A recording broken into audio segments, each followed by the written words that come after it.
Do you want to get a neck like this? Well, maybe not like that, but you want to get a stronger neck. If you're doing boxing training or any martial arts training, you should definitely develop your neck strength. And on this video, we're going to give you some neck exercises, kind of like what Mike Tyson did, but modified so you're not going to break your neck, which is really going to help you. And for this video, I've brought along my good friend, strength and conditioning expert, BJ Goodall, who's also the former fitness director of Men's Health. So he's got these exercises that we're going to do now, and yeah, I'm looking forward to this one. BJ, why should we get a strong neck? Well, you know, Tyson in his prime, he had what they call a pinhead.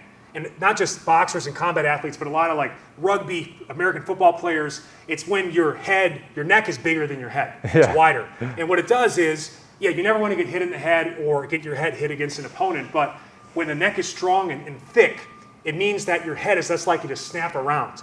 And it's that snapping effect that not only risks injuring your neck muscles or your cervical spine, but also you're more likely to have your brain shaking in your skull. Right. So concussion symptoms and stuff like that, or brain damage, God forbid. So obviously this is not going to prevent those things from happening, but it can limit the damage by having a nice, thick, developed neck. Yeah, and we've seen Tyson over the years, he's took some big punches, and he's not really known for having a great chin or great punch resistance, but he really did when he's in there with guys who's a lot bigger than him, who were smashing him up, and he took some good punches. And you know, that's one of the things too, they say, you know, he has a great chin. Well, he had a great neck. Right, yeah. I mean, again, a thick neck can eat some of those punches when you're taking them instead of getting whipped around. And again, he was an undersized heavyweight with short arms, so he had to get low and come in on some 6'6" guys with reach. Yeah. So he had to be able to take some punishment coming in. It wasn't just his movement. He just had that thick neck that could eat some of those punches to get in there and create some damage against taller opponents. And there's a lot of footage out there of him training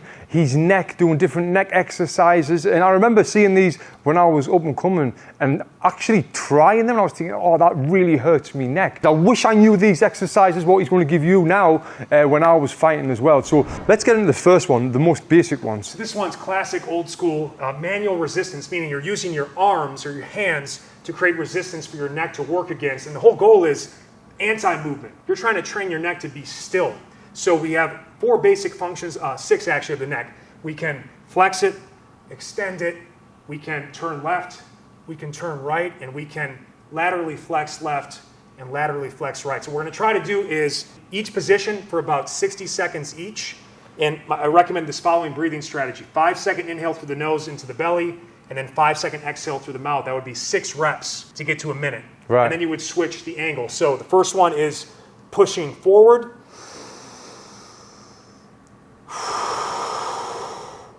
A minute of that total.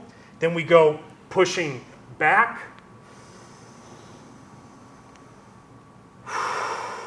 So you're pushing your head back, but you're also pulling your arms forward. 100%. So actually, it's a little bit of an arm and shoulder workout too. But we're just trying to get those look neck at biceps, muscles. BJ. Look at biceps, mate. Incredible. This guy's tattoos. No one talks about his tattoos. But, then we have this guy, right? So laterally flexing. So we're not going to actually do the movement, but we're going to push left as I push right with my left hand. So with this one, you don't want to move your head down. You want to just resist Exactly. it, right? You want to pretend like that this hand is trying to push you here, but you're just staying neutral. Yeah. So it's right on the, pretty much right in the temple, pushing in. Then you would do the other side. And then what we do is we would turn left and just push against that. And then obviously go the other way as well. So it's just a manual resistance. And again, you could mimic this too if you wanted to get more leverage by just holding a towel. I would be pushing back here. And you know, if you don't actually have your hands on your face. But I can mimic, you know, these particular movements with the towel. And I actually think this is Mike Tyson jail exercise. When he was in jail and all he had to work out was a towel. I'm sure I've seen footage of him doing this stuff as well. I mean, he was like the classic like underground fighter, right? I mean, like he didn't use a lot. There was no frills. Right. It was just a lot of hard work, and he would be all day in the gym. And when he wasn't in the gym, he was watching film of great fighters in the past. So you'd start with this basic static isometric with your hands or towel. You take a nice thick padded medicine ball like this, and what we're going to do is, and this is so great because it just unloads so much of your overall body weight. When he was doing those crazy neck bridges, like so much of his weight is coming through the cervical spine. Yeah. So it's just like, and he's going so fast. Right. So approach all neck training, by the way, just do a set each. If you're not used to training your neck and you do like too much of this, you're going to wake up with some real soreness and you're not going to like it. So just, it doesn't take a whole lot, 1 to 2 sets in each direction. But what we do here is put your forehead on the ball. The more my weight is back towards the hips, the less weight I'm supporting with my neck, and vice versa. So I can always modify it, and my hands are always here and ready for support, right? In case I would slip, I can very easily support myself and never risk falling on my head. So we get here, and then I would set the clock for about 60 seconds, and just slowly rotate this way. And again, what I'm trying to do is not let my neck move. I'm just moving. I'm not letting my head move is what I mean. It's always locked in that same neutral position, and I'm getting full range of motion, just bridging on my neck, but again, with much less body weight, so I'm not stressing it too much. So you can do it from the front, and just like he, she, they said, Tony, you can also do it from the back. Have support here, bridge up, and again, apply that rotation.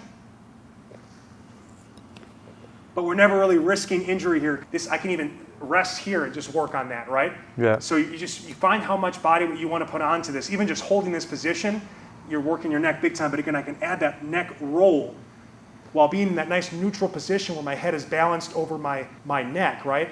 And just working that for time. So that's a great time under tension drill for like a minute or two from the front and also from the back. And again, by adding that rotation, I'm working it dynamically. I'm stabilizing it dynamically so that no matter where my head is in space, it's learning how to stabilize and absorb some contact. That's great, yeah. One exercise that I used to do on my neck with one coach, and I wasn't a big fan of it, where we would be lying on the back of the ring, like if you imagine the ring's elevated, and he would be doing like the resistance, but he would be pushing so hard. It's kind of what you did, but he would be pushing so hard, and I would resist my coach doing this. Or they have that neck harness where you put weights on it. They've got that one as well, which I'm a bit scared of that, because I feel like, you know more better than me, it's so easy to injure your neck, and that's, like you said, connected to your full spine, so it could lead to lots of problems if not doing it correctly. 100%. So I feel like the way that you've just taught these, starting off with these ones, is great to progress into maybe them ones and build from there. 100%. What's great about this one too in particular is